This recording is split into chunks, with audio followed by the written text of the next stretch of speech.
Hallauer house. We'd like to take you on a tour of our house and show you some of the features in it that we think lead to a conclusion that this house was a safe house on the Underground Railroad.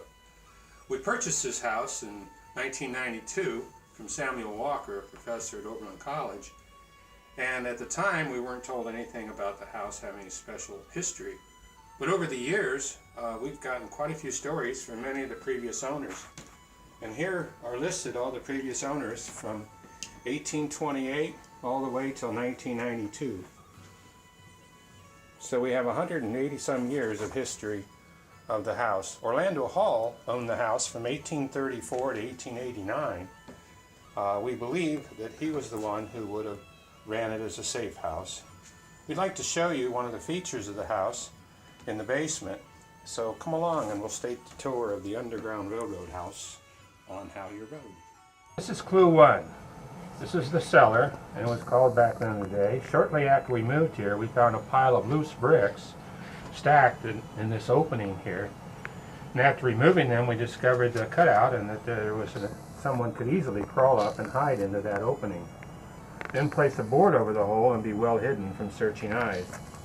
This crawl space has a higher dirt floor than the one we are standing on, and is directly underneath the floor above, which is in the great room, where the sofa sits in front of the fireplace. So now, let's go back upstairs for clue number two. Where I'm standing was the outside of the house, and here's a picture of the outside of the house before we did our addition here. And I would have been standing right about here. This is a dry cistern here. The cistern that was active was moved to the north side of the house, and the dry cistern, we believe, was set up as a hiding spot the night before a slave would arrive. They would come in the evening on moonless nights, and so as to not disturb anyone, they would be told from their previous place, station, where to hide. And we believe that Hallauer house had a dry cistern that they could hide in. There was a sharpening stone on top of it that they could move away, climb in, and be safe from prying eyes. Now I'm standing right about here, outside of the house. This wall was taken out in 1998 so that we could have our great room. And when we removed the wall, there was a bookcase that sat inside covering this patch on the floor. Not knowing what the patch was over the years, it took us a while to realize there was a device that you could actually access and talk to the people hiding in the spot I showed you from the basement. It had been here all the time. It's got a square nail in it, so it was before 1872 when round nails came into power.